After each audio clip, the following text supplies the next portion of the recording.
All right, guys. So today I'm going to talk about how you can actually grow your personal brand with social media in 2024, because a lot of the advice that I hear out there is really bad. And this is coming from someone who has grown his personal brand, his YouTube channel, to over 700,000 subscribers, right? That's what I've done. I've also helped a bunch of other people grow their YouTube channels as well. And more importantly than getting a lot of subscribers is actually making money. So let's go ahead and jump into the computer really quick and I'll kind of show you how this works. You know, I've got this channel right here, right?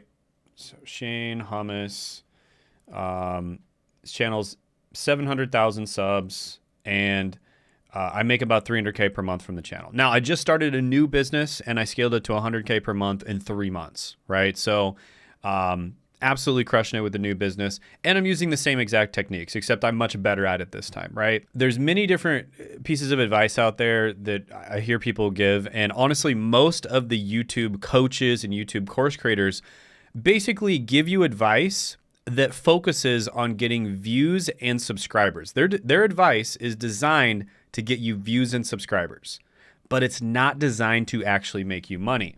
And the problem with that is you might end up like Boogie2988, where he's having massive financial issues. He has, 4 million subscribers, but he actually went on a podcast, Caleb Hammer's podcast, and basically talked about all of his financial issues. And, it's really sad to see how many financial issues he's having. He's struggling to make even $5,000 a month with his YouTube channel, even though he has 4 million subscribers. So that's the kind of thing that I want you guys to avoid. Right, I don't want this to happen to you. This is not acceptable, right? And this is, if you follow the traditional YouTube advice, this is probably what's going to happen to you. So, I have 5 tips here, 5 life hacks, 5 things that are just going to absolutely change the game for you.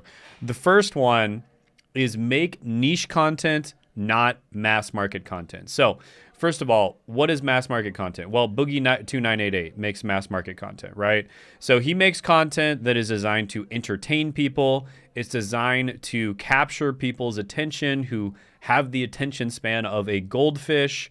And to do that, he has to entertain and he has to, have these silly little thumbnails with the gold chains and these thumbnails here where he's, making that face and like all this kind of thing, right? In order to try to get people to watch his video. So he's essentially a court jester. And yes, the court jester might make people laugh a little bit, but nobody's going to spend a significant amount of money or make any purchasing decisions or really even have any respect for the court jester. And that's just the reality. Now, you can still make educational content and do mass market content, but without, it being entertainment. But I just highly, highly recommend making niche content for many, many different reasons. So, here's one of my clients, for instance, Felix and Friends, 135K subs. Guess how much he makes every month? He makes about $1 million a month. Okay, so this is one of my clients. He's absolutely crushing it with 135K subs. And guess what? He teaches people how to do options trading. So it's very specific. He has a very specific niche.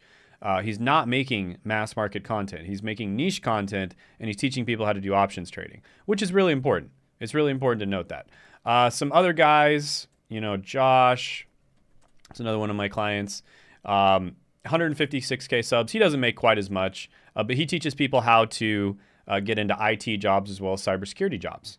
And again, very specific. I mean, look at this. He goes over, jobs analyzed, cybersecurity certificates, stuff like that. Stuff that only a very niche audience would be interested in.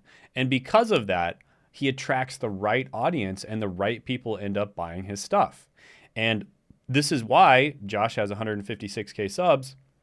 He makes about 180K per month, right? He's absolutely crushing it. So there's some other examples. I mean, hey, listen, I do pretty well, but there's people that do better than me, right? So I'll just show you a few other ones. Serge Guattari, 20K subs. He makes about 600K per month. Again, super niche content. He teaches people how to become a growth operator. Another one, Charlie Morgan. He has about 100K subs, and he makes 1.3 million a month. He teaches people how to get clients. He teaches SMMA people how to get clients, people who have SMMAs.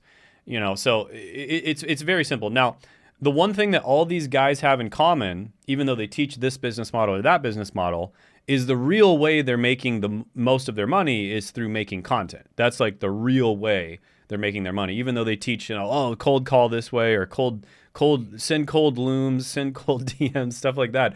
The real way they're making most of their money is through content, either directly or indirectly, right? So you want to make niche content.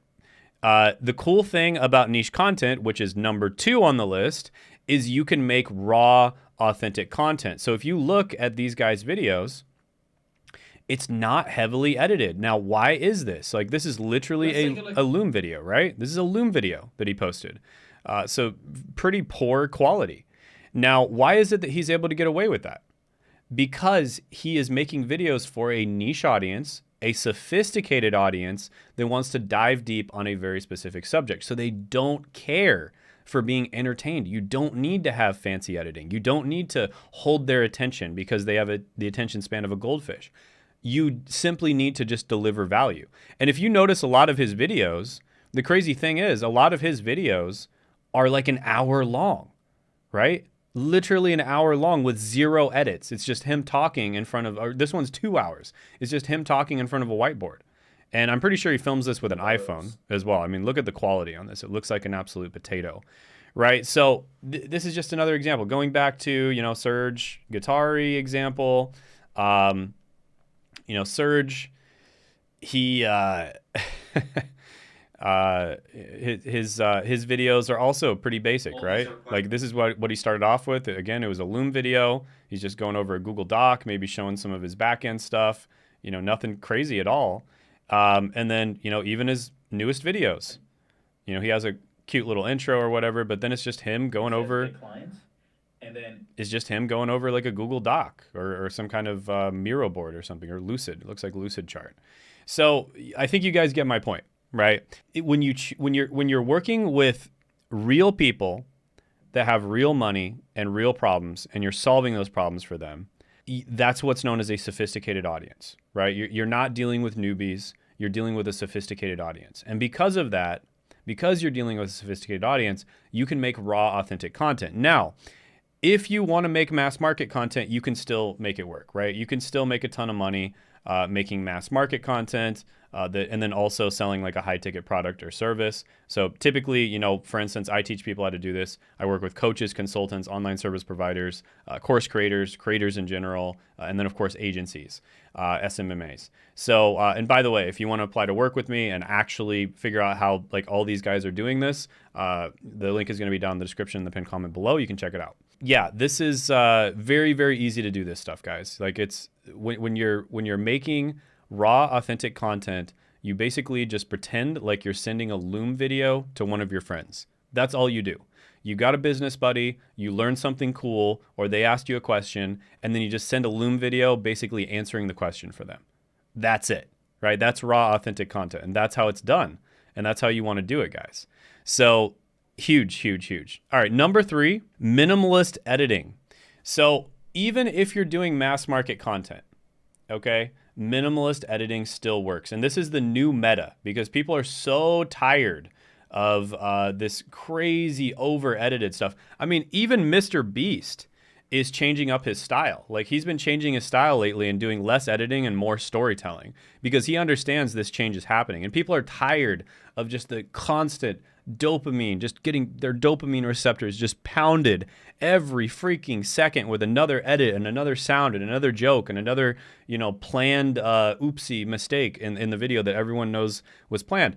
It's so cringe, guys, and people are tired of that, and they want more raw, authentic content where it's not scripted out. It's real. It's the person just being themselves.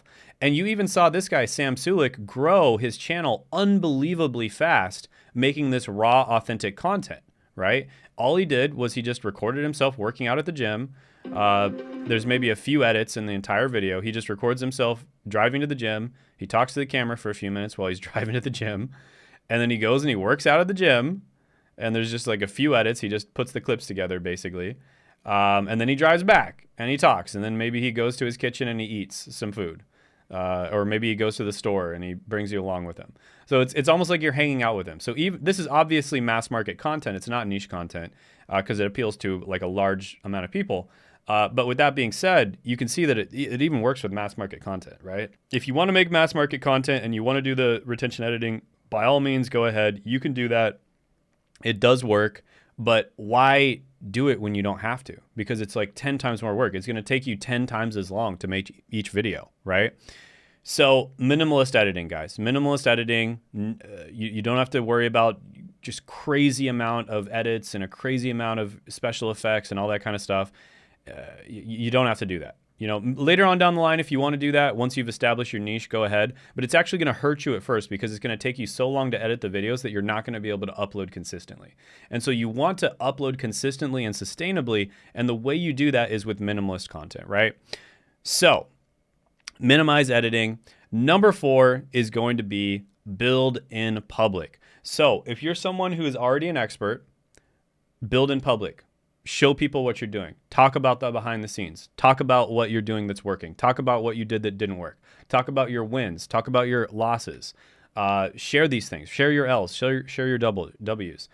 Share what you've learned, what you would have done different in the past. All these types of stuff. All these type of things, right? If you're not an expert, still build in public. Share the journey of becoming an expert. And there's so many different examples of people that have done this online. I mean, Iman Gadzhi is an example, right? He started off just making these random videos, working out and stuff like that. And then he slowly transitioned into making videos and charging businesses for it. And then he transitioned into making ad videos specifically. And then he transitioned into SMMA and he documented the whole process. And it's honestly pretty freaking cool that he was able to do that. Just like document this entire process. I mean, that's pretty sick that he was able to do it. I got to give him huge kudos for that. But yeah, build in public, guys. Share your journey. If you're not an expert, which most of you are probably an expert on something, realistically speaking, because you've done things in your life. But if you're not an expert or you're not even close to becoming an expert, just go ahead, position yourself as a learner and just share your journey of becoming an expert. And that's where it's at, guys. Just be real. You know what I mean? Like, be real, share your journey of becoming an expert, and people are going to absolutely love it. And you're not going to have any trouble getting clients. Because a lot of the time, people actually prefer to work with people that are just a few steps ahead of them.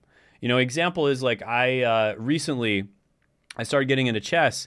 And I listened to commentary from Super GM Hikaru Nakamura, and I just don't understand anything he's saying because he's drawing all kinds of arrows all over the place. Like, it's just too high level for me. I don't understand it. But then I watched some other channels of people who aren't quite as good. They're still good, but they're not that good. And those people I actually understand a lot better and I actually learn a lot more from. So it's actually better in some ways if you're not like a complete expert and you're more in the middle and you're kind of just like sharing your journey along the way, because people find it more relatable and it might even be easier for you to teach them and get them to a higher level. So as long as you're a few steps ahead of somebody, you can definitely teach them how to do something and you can position yourself as a learner and just share your journey. Okay, number 5, show people the behind the scenes stuff. Share stuff about yourself. Share your life, share your day. Share, the first time you get a Rolex watch, share the first time you fly private, share traveling all over the world, share stories about yourself, how your come up, tell stories about how you started your business, share your wins, share your losses, show people the behind the scenes, like make it seem like it's an exclusive and you're getting like a behind the scenes look of how a business actually works. And this goes hand in hand with the raw, authentic stuff. Like, really show them the behind the scenes of like how a business actually operates. And don't be a BSer. Don't be a marketer that's like, oh, this is super easy. You can do it in 30 days. Like, tell them like, yeah, I really struggled to do this. This took me a long time to do. I failed over and over again. And then I eventually had success when I did XYZ, right? That's what people really want to see. And this is how you actually grow a personal brand in 2024, guys. This is what's working right now. It's working incredibly well. It's never been easier to grow a personal brand because in the last few years before this new meta of essentially like, minimalist editing and raw, authentic content came along, in the last few years, before that, you did have to have like pretty good editing and you'd have to hold people's attention and stuff, but it just doesn't matter anymore. You can do it if you want. If that's your cup of tea, you can do it, but you don't have to. And so it's really, really easy to grow on YouTube right now because of that.